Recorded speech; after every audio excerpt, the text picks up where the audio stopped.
So I'm just going to pick up from where we left off in the last lecture. So in the previous lecture, we were talking about inheritance, and we saw this example of a method here. This method here takes in a big O object as its parameter type, right? And internally, it calls toString on the object obj.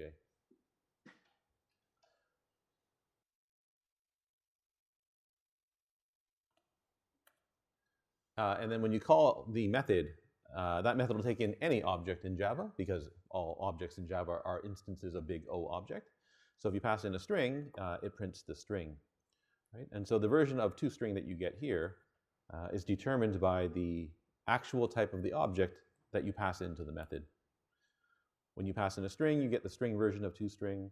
When you pass in a list, you get the list version of toString. And when you pass in a date, you get the date version of toString. And so that little example there, it's a super simple example, but it illustrates the power of polymorphism, right? So remember, in Java, all objects have more than one type, which is what polymorphism means, right? An object can appear to have more than one type. So what this means is that a programmer, perhaps you or some other programmer, you can write a method using only the interface of an ancestor type, and that method works for objects of any descendant type. Right? So back to the print example, right? I can write a method that relies only on the methods in big O object, right? Every big O object has a toString method, right? I can write that method only looking at the class object itself, and now that method works when someone passes in any object, even if it's a type that I can't possibly anticipate exists, right? You can make up your own type, right? You can pass that type to the method, and the method will do exactly what it says it will do, right? It'll print the object. Oh. Right. And so another good example of this is if you look in the class called big C collections. So this is the Java class that deals, that has a bunch of static methods that operate on sets and lists. Right? So if we look at that documentation quickly, here, right? So this is, I'm inside the collections, I'm inside the documentation for the collections class, right? There's a method binary search here that'll binary search a list for you. What kind of list? It doesn't matter, right? You can have an array list, you can have a linked list, you can make your own list type, and you can binary search that list just by calling this one method. Right? Similarly, there's a whole bunch of other methods in here. You can copy a list, right? So you can copy the contents of one list into another list, right? Doesn't matter what kind of list. It doesn't matter what kind of list, right? As long as it implements the list interface, right? This method will copy the contents of one list into another list. Right? The method disjoint is even more powerful than that one. Right? So disjoint returns true if two collections have no elements in common. Right? So this is a common programming problem that you encounter when you first learn programming. Right? Write a loop or a nested loop that determines whether or not two lists or two arrays have any element in common. Right? So this method will work. It'll work with any collection. So you can pass in any set or list, and you can pass in any other set or list. And this method will tell you yes or no, do these two collections have any object in common? Right? And it doesn't matter who created that list or set, right? Whether it's a Java standard library list or set, or if you've gone out and created your own list or set, this method works, right? So someone writes the method once, and now it works for any possible combination of collections. Right? You don't have to rewrite the method given a different kind of collection. All right, so that wraps up that lecture set number 24. And so we're going to move on to 25, which is here. All right, so this is inheritance part 3. This is probably the last set of slides dedicated strictly to inheritance. Oh, before I move on to there, let me show you something else. And so, where to go? Here. Exceptions in Java are organized into an inheritance hierarchy. right? So we don't do much with exceptions in this course, right? I tell you how to throw an exception. I don't tell you how to deal with them, right? So you know that in this course, we use exceptions to indicate an error has occurred when you call a method, right? So typically, we use exceptions to validate preconditions on methods and constructors, right? The exceptions in Java are organized into this hierarchy here, right? So of course, at the top is big O object, because it's the top of all object hierarchies in Java, right? And then there's a class called throwable. And from throwable, there are classes called error and exception, right? And for exception, there are a bunch of other classes and also the type called runtime exception. The exceptions that we've been dealing with in this course are all instances of runtime exception, right? So index out of bounds exception, or sorry, I'm having a brain fart at the moment. So illegal argument exception. These are all subtypes of runtime exception. So the runtime exceptions in Java are the exceptions that occur primarily caused by programming errors of some kind, right? You've written some code and you end up computing a negative index, and then you try to get that element from a list, for example, right? So those are examples of runtime exceptions. Calling a method with an argument that does not satisfy the preconditions of the method, that's a programming error, right? So those are all runtime exceptions. These other exceptions over here, right, the ones that are not subclasses of runtime exceptions, these are called checked exceptions. The runtime exceptions are called unchecked exceptions. So the checked exceptions, these are the exceptions that the language forces the programmer to deal with, right? So notice that with the runtime exceptions, we've been writing code that either throws runtime exceptions or might have to deal with runtime exceptions at some point, right? You don't have to do anything special to use that kind of code. When you use a method that throws one of these, right, a subtype of big E exception, so one of the classes in blue, right, to call the method, you actually have to do something special before you can call the method, right? And so what you have to do is you have to write an exception handler for it, which we don't talk about in this course normally, right? But the language splits these into two different types of exceptions, two very different kinds of exceptions. The ones over here where the programmer is forced to deal with these kinds of exceptions, and the ones over here where the programmer is free to ignore these exceptions. If one of these occurs, it occurred because there's a programming error. The runtime exceptions, the common ones that the checked exceptions, the most common one that you would deal with as a new programmer are the ones that deal with reading and writing information from a file, right? So those are called I/O exceptions. You can get one of these many different ways, right? So for example, you might try to open up a file to read the file, but the file doesn't exist, right? You spelt the file name wrong, right? Or you don't have permission to read the file. Or when you open the file, someone deleted it, or you deleted it while you're trying to read the file, or something like that.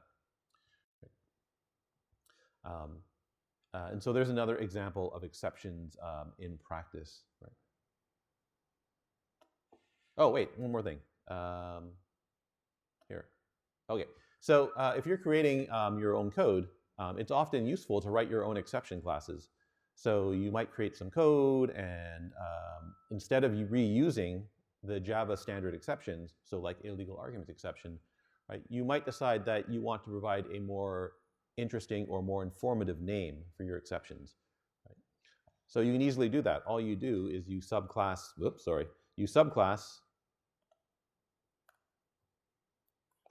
runtime exception. Right? So if you wanted to create your own exceptions that indicate errors that happen, programming errors, sorry, that can occur when using your code, all you do is subclass runtime exception, right? And now you've got your own exceptions for your program.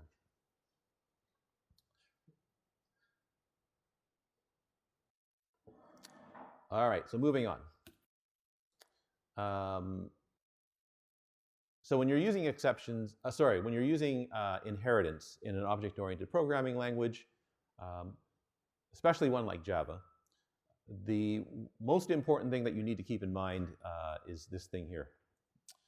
So the Liskov substitution principle was first described by Dr. Barbara Liskov and someone else along with her. So if you click on that link there, that takes you to her Wikipedia page. The fact that she has a Wikipedia page tells you that she's probably a pretty prominent computer scientist, and she is. She won a Turing Award, so that's the Nobel Prize in Computing Science. I think she's retired now, but anyway. So she, in a research paper, she described this thing called, sorry, getting a lot of feedback here. So in a research paper, she described this thing that is now called the Liskov substitution principle. There is a formal definition for this if you want to read it. So if you are reading the notebooks, the substitutability notebook does in fact give you the formal definition. You don't actually need to know what that is for the purposes of this course. So what you do need to know though, so in plain English, the principle says that subclass objects must behave the same as objects of their supertype. Right? So in other words, a string has to behave the same as a big O object, right? At least as far as the methods in big O object are concerned. So to ensure that your subclass objects are in fact substitutable for their ancestor types, right, you have to pay careful attention when you are overriding methods in the subclasses. Right? So when you decide that you want to replace the definition of a method in a subclass, right, you have to make sure that you do so in a way such that the method that you're replacing still behaves correctly according to what the superclass method says it does. Right? If you do this, right, then that allows programmers to write code according to only the specifications of the superclass, right? And that same code will now work for any subclass object, right? And that's the goal, and that's one of the things you always strive for in object-oriented programming, right? You want your subclass objects to be substitutable for their superclass objects. All right, so you might remember from several weeks ago, when we first started creating classes, I told you about class invariants, preconditions, and postconditions. Right? So all of these things are important when you are implementing an inheritance hierarchy. Right? So imagine you have a superclass, and it has some class invariants, right? So counter has an invariant, right? Every counter says, the counter class says every counter has a value that's not negative, right? That's a class invariant. Right? So if a superclass has class invariants, then those invariants apply to all of the descendant classes, right? So that means if you subclass counter, you can't make a counter that counts down. So you can't make a counter that counts, down towards negative infinity, or integer min value, right? Invariants are public features of a class, right? Therefore, they are inherited. If you have a subclass that fails to support the invariants of its ancestor classes, right? So the problem is that your subclass will work, may appear to work properly. The problem that occurs is that code that was written according to your superclass invariant can now break, right? So that's the important part here, right? Code that someone else wrote and they can prove their code is correct now becomes incorrect when you hand them one of your objects, right? So for example, our counter class says that the value of a counter is never negative. Right? And so the following code is technically correct, although you can argue that you probably shouldn't write it this way. Right? So someone comes along and writes this method called isOdd, right? And all it does is return true if the value of the counter is odd. Right? So how do you tell if the value of the counter is odd? Well, whoever wrote this method said the value of the counter is always positive. Right? So if I take that value and divide it by 2 and look at the remainder, right? If the remainder is 1, I know the counter is odd. I know the value of the counter is odd, right? You can write every conceivable test for this method, right? And it will always return the correct result, right? In other words, you can make a counter whose value is 0, pass it to the method, look at the return value will be correct. You can make a counter whose value is 1, pass it to the method, look at the return value will be correct, and so on and so on and so on, all the way up to integer max value. right? So in other words, someone can prove that this method is in fact correct. Right? That is until you use inheritance to create a counter whose value becomes negative. Right? So it's very easy to do. Right? You go ahead and you say, well, look, I want a counter that counts down, which is wrong. Well, sorry, I'm going to make a counter that counts down, and it counts down towards min value. Right? So in other words, it can take on negative values. Right? When it hits min value, it wraps around to max value. Right? And it's dead easy to do. Right? You create your descending counter class. Right? You extend our counter class. Right? You throw in some constructors. Right? And then you write advanced like that. Right? Decrease the value of the counter by 1. Right? So it will go negative. Okay, so now what happens when someone hands you, when you pass a descending counter to our method that was previously proven to be correct? Right? So you pass a descending counter to this method, right? If the value of the descending counter is -1, right? -1 divided by 2 is 0 with a -1 remainder, right? And that's not equal to 1. So the method returns true, false. Right? -1 is not odd, which is wrong. Right? -1 is clearly odd. Right? And so now you ask the question, well, whose fault is this? Right? It's not the fault of the person who wrote this method here. Right? When they wrote this method, right, they looked at the counter class, and the counter class says the value of the counter is never negative, so they don't have to worry about negative numbers. The error in this case is that someone made a descending counter class that does not satisfy the invariance of the counter class. Right? Okay, so if you've been paying attention, you might realize that there is a better way to write this method, right? So that it even works when the values are negative as well. Right? The better way to write this method is to check if that value is not equal to 0. Right? So if it's not equal to 0, then that allows -1.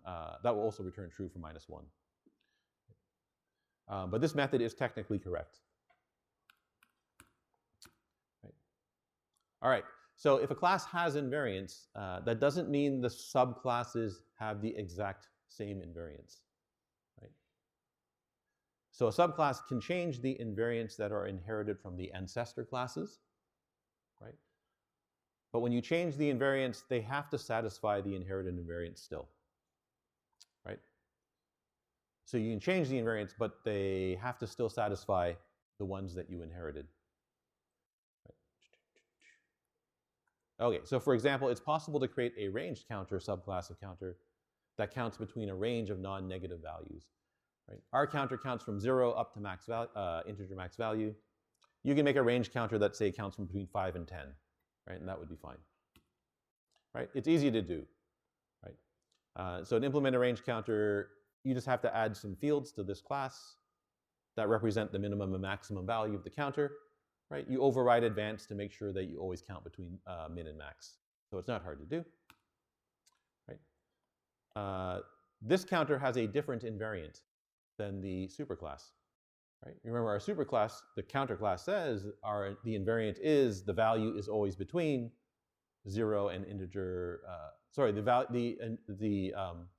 superclass says its value is always non-negative. Right? This invariant is different. Right? This one says the value is between min and max. Right? But min and max are both non-negative.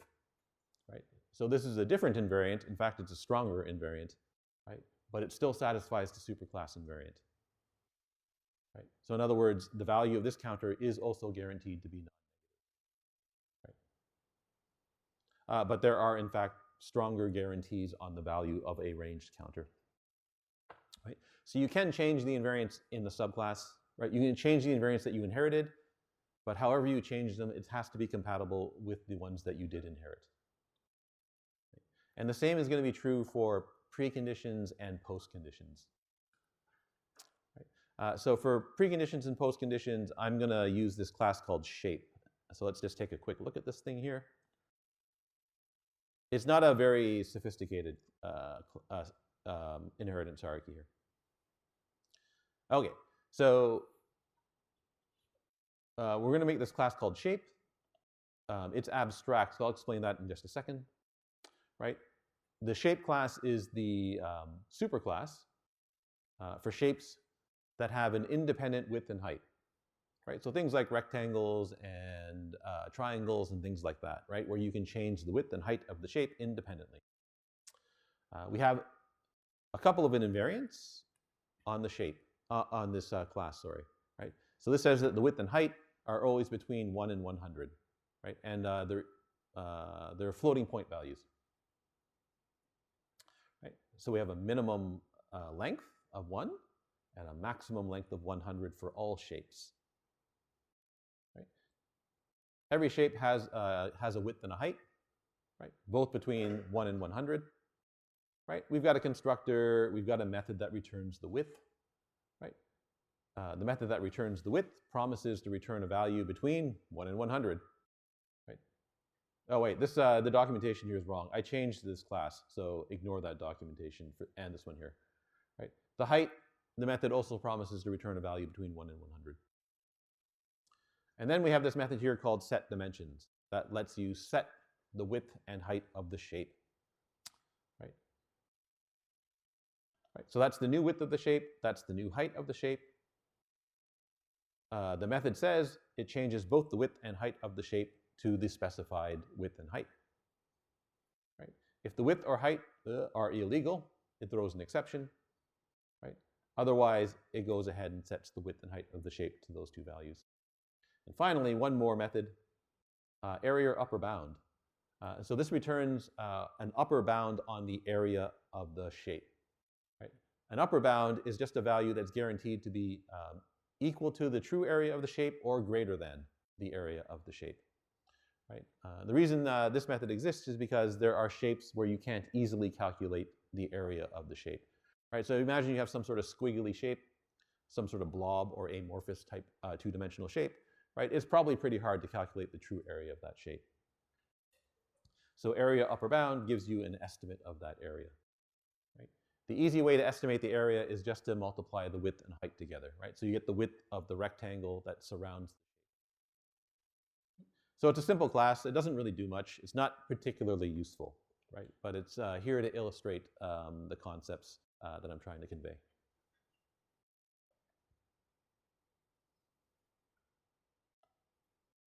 Okay, so shape is abstract. And so we haven't seen an abstract class yet. You've sort of seen them with interfaces, right? So remember, in an interface, it's just a list of methods that have no implementation, right? An abstract class is a class, right, that might have some methods that have no implementation, right? But it's also allowed to have fields, and it can also have methods that are implemented. So if your abstract class has methods that are not implemented, so typically it'll have methods that are not implemented, right? And so if you have one of these classes and that class has no methods, has methods that are not yet implemented, it means that you can't actually make objects of that type, right? So shape, does shape have any of these? Hang on, let me just go back and quickly look. Okay, so shape is not one of these types of shape.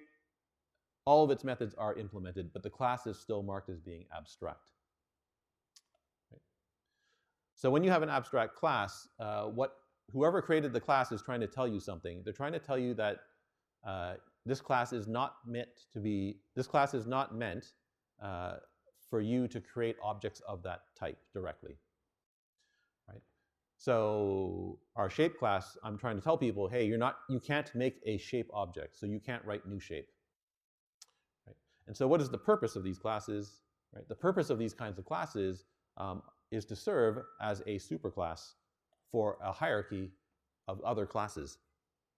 Right? And so the purpose of my shape class here is to serve as the base class or superclass for all shapes. So what exactly does it do, right? So it's going to declare and perhaps implement, it doesn't have to implement them, but it might implement them, right? It's going to declare all the methods that are common to all shapes, right? And it's going to declare all the fields that are common to all shapes, right? So for our purposes, right, every shape has a width and a height. Sorry, has a width and a height, right? Every shape has a height method, has a width method, sorry, has a set dimensions method, and has an area upper bound method, right? And so these features are common to all shapes in our inheritance hierarchy. When you have an abstract class and you're drawing the UML diagram for it, it looks almost exactly the same as a regular class. The only difference is the name of the class is written in italics, right? So it's written in a slanted text. Oh, here's the code. I'm just going to skip over this. All right, so using the shape class. So using just the shape class itself, so I don't actually have any actual types of shapes yet. Right? I don't have a rectangle, I don't have a square, I don't have a circle or anything like that. Right? So using just the shape class itself, I can start to write methods using the shape class. Right? So for example, I can write a method that randomly changes the size of a shape. Right? So in this class shape utils, right, I can write a method called random scale. Right? Random scale takes in a shape object, right? And it just computes a new size for the shape. Exactly how it does it is not important. Right? So all this thing does is it randomly changes the width and height by 0.5% of the width and height. Right? That's what all this code is doing. It's not important exactly what it's doing. Right? It's just going to randomly change the width and height by a small amount. Right? Now, if you change the size of a shape, right, you have to remember the shape class has these invariants. Right? The width and height have to stay within the range 1 in 100. Right? So I have to check if W and H are in fact valid widths and heights for my shape, right? If they are, I can go ahead and change the size of the shape, right? So I call set dimensions, right? And this code is fine, right? So the way this code's written, perfectly fine, right? It'll work with any shape as long as whoever implements the actual shape classes makes sure to follow all of the invariants, preconditions and postconditions of the shape class. So there's our first method, random scale. All right, so I now need to go ahead and make some actual shapes. Right? So let's make a rectangle. Right? A rectangle has an independent width and height. Right? So this is perfectly fine. Right? Once you have a rectangle, you might decide, hey, I'm going to make a square as well. Right? And I'm going to do the following. Right? This looks a lot like the circle and ellipse problem. And in fact, it's exactly the circle and ellipse problem. Right? But I'm going to make square inherit from rectangle because a square is just a rectangle whose sides both happen to be the same length. Right? Okay. So remember preconditions, right? A method can have preconditions. If a method has preconditions, there are restrictions on the parameters that you can pass, on the arguments that you can pass to the method.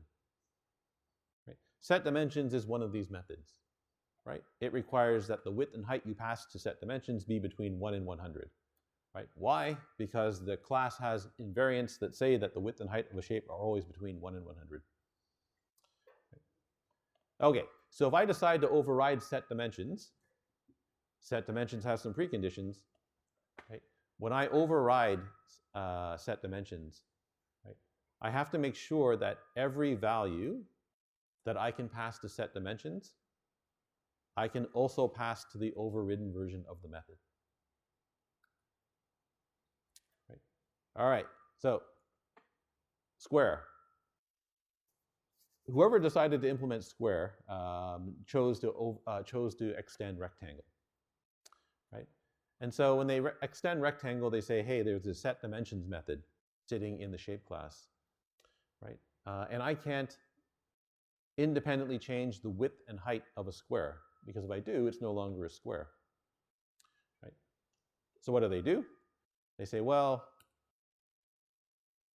in the square class, right, we're going to override set dimensions so that if the width and height are not the same, we throw an exception. Right? If the width and height are the same, then it's still a square, so I can go ahead and change the width and height of the shape. Right? So how do I set the width and height of the shape? I could write this width equals width, this height equals height. Right? Alternatively, I can call the set dimensions method that we inherited from rectangle. Right? Turns out in rectangle, set dimensions is not overridden. So this ends up calling the set dimensions method in shape. Right? If you, inside a method that you're overriding, so here I'm overriding set dimensions, right? It's often the case that the work you want to do was done by the superclass version of the method. Right? If that's the case, you can call the superclass version of the method by using the keyword super. Right? So notice again the reuse of this keyword super. Right? This is now the third time that it's shown up. Right? Inside a method, if you write super dot method name, you're calling the superclass version of the method. Right? So this is going to call the rectangle version of set dimensions, right? Which changes width to width and height to height. Okay, so what's the problem? Right? So go back to random scale. Right? What does random scale do? It randomly picks a new width and height and then calls set dimensions. Right? What are the odds that you pick the exact same width and height where the width and height are two floating point numbers? Almost zero. Right? So when you call set dimensions with a square, the method now throws an exception. Right? So in Eclipse, there's square, right? So it extends rectangle.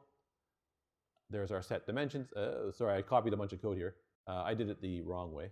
Is this square? Sorry. Right there. Okay, so there's my test for the width and height are not being equal. Right? Notice the comment, right? Overriding method adds an extra constraint. Right? I now have a new precondition, right? My new precondition is that the width and height have to be equal. Right? And that precondition did not exist in the shape version of set dimensions. Right? So now in shape utils, there's random scale. Right? If I make a rectangle and call random scale, right? Everything's fine. Right? So it sets the, if I start with a rectangle whose width and height are 3 and 6, I end up with a rectangle whose width and height are a little bit different than 3 and 6. Right? Now when I pass in a square whose sides are length 50 and I call random scale, right, you almost always get an exception.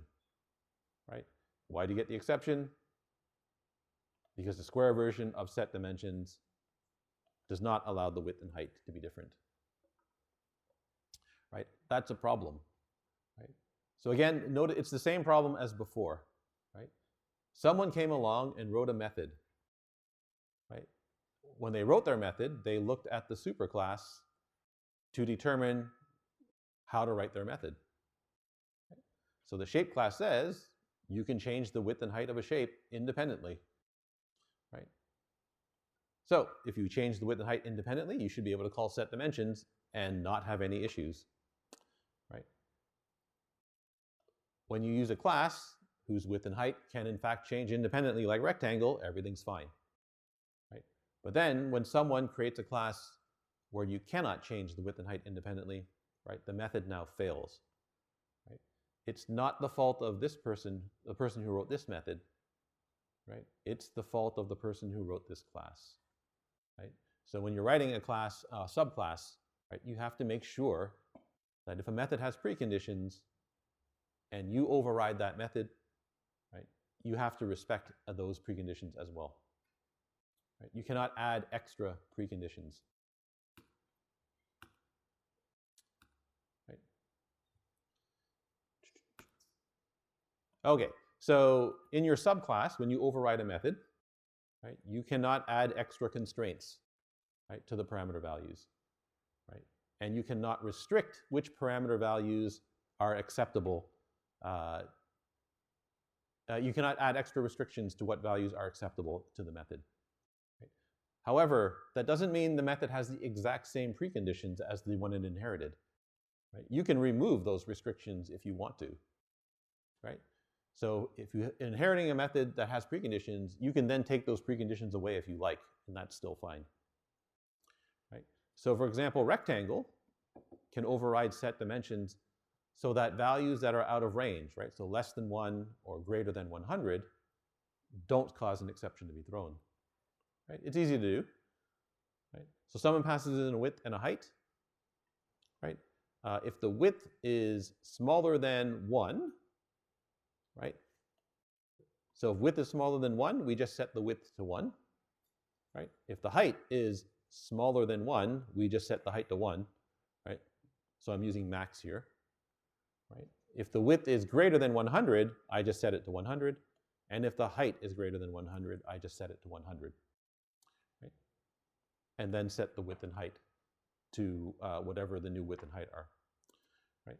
And so this version of set dimensions, right, has no preconditions. Right? It's removed all the preconditions from the method. Right? And that's perfectly fine to do.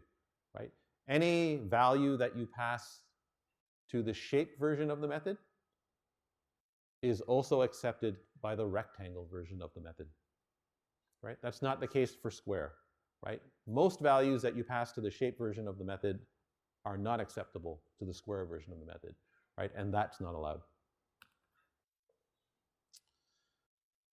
Okay, so that's preconditions and invariants, class invariants. What about the return values? Right? So if your superclass method promises something about its return value, if it has some sort of postcondition, right, then the subclass that overrides the method must ensure that the overridden version of the method returns a value that satisfies whatever the superclass says it will do. Right?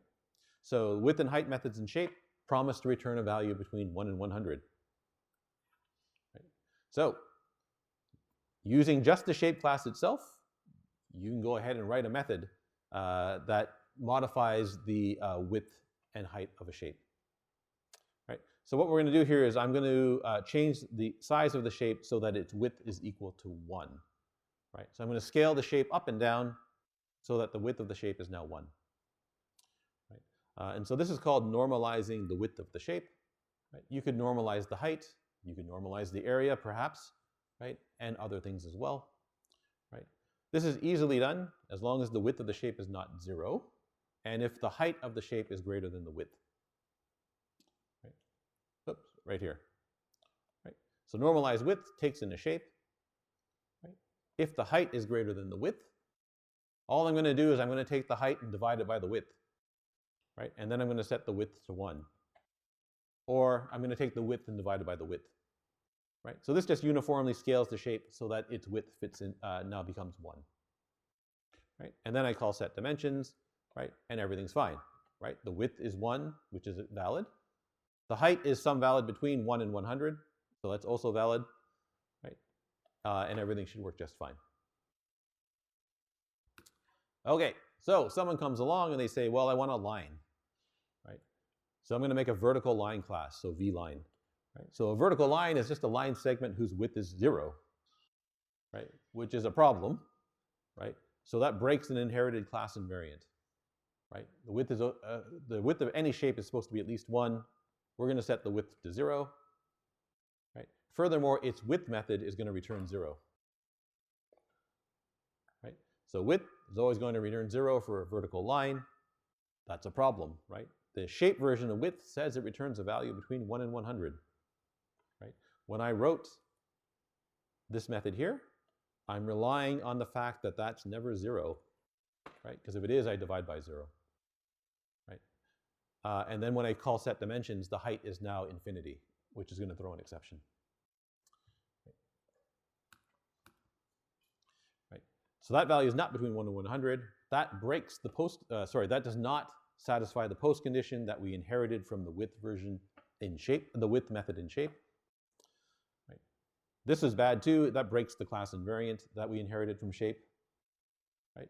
But now when you call normalized width, right, it throws an exception when you pass it in a vertical line. So here's normalized width. Right? Here's my little main method. I've got a rectangle. Right? Its height, sorry, its width is 3, its height is 6. Right? So when I normalize it, its width becomes 1, its height becomes 2. Right? Everything works fine. Right? Now make a line and try to normalize it. Right? Now you get an exception. Right? A method that was once correct. Right? That method is provably correct. It says it does not say it ever throws an exception. Right? Now you pass it in a vertical line object and suddenly the method throws an exception. Right? Who's to blame? It's not whoever wrote this method's fault. Right? Whoever wrote that method did exactly what they were supposed to do. Right? They looked at the shape class. Right? They looked at its height and width methods, determined exactly what those methods, what values those methods could return. Right? They looked at the set dimensions method, checked to see whether or not the width and height are in fact valid inputs to the set dimensions, right? And they've convinced themselves that this method is perfectly acceptable, and it is. Right? It's not until you pass in a class that is not substitutable for the superclass, right? So vline is not substitutable for shape, right? That the method now breaks. Right? Notice there's another problem going on here, right? So making these classes, right? So making vline, very easy to do. Right? Making square, very easy to do. Right? There's nothing in the language that helps you with this problem. Right? So there's nothing in the language that checks whether or not you're overriding the methods correctly. Right? The responsibility falls on the programmer to test whether or not, to determine whether or not the methods are being overridden correctly.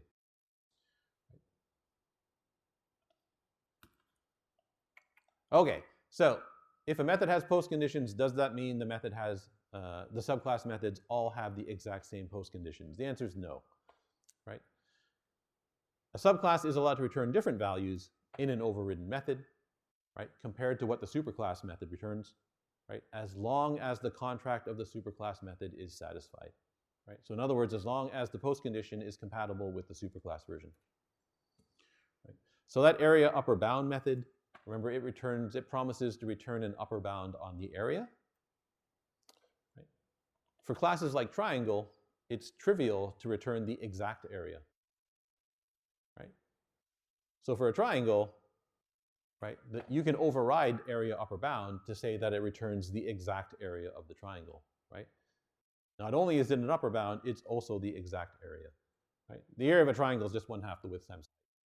Right? So you can, in fact, you can change the post conditions, right? But if you change a post condition, it still has to be compatible with the post condition of the method that you overrode. Okay, what about mutator methods? So some methods promise to change the state of an object. So a mutator method for shape changes the state of a shape. Right? So if a shape method promises to change the state of a shape in a particular way, and your subclass decides to override that method, right, it has to make sure it changes the shape in a similar way. Right? So back to square, right? Square has this problem of set dimensions, right? You cannot independently change the width and height of a square, right? And still maintain it a square, right? So in our previous attempt to fix this method, we threw an exception, right? And we showed that that's a problem, right? Someone can write a method that never throws an exception until you give it a square, and that's a problem, right? So whoever implemented the square decides, well, I can fix this problem. I'm not going to throw an exception, right? Instead, I'm just going to ignore the height, right? So I'm just going to use the width that's passed in, and I'm going to change the size of the square so that its length and width are, the length of its sides are equal to the width, right? We're just going to ignore the height. So that gets around the problem of throwing the exception, right? But it still doesn't fix the problem, right? If someone writes a method using set dimensions, right, where they're expecting their shape to have exactly that width and exactly that height, right? If you pass it a square, that method will no longer have a shape having exactly that width and exactly that height. Right? And their method will now appear to be broken in some way. Right? So this doesn't really fix the problem. Right? There is no way to fix the problem in this particular class hierarchy. Right? Shapes all have independent widths and heights in this hierarchy. There's no way to correctly implement a square or a circle, for that matter, using this inheritance hierarchy. Right? The problem is there's no way to replace set dimensions so that it satisfies the postconditions of the shape version of set dimensions. Right?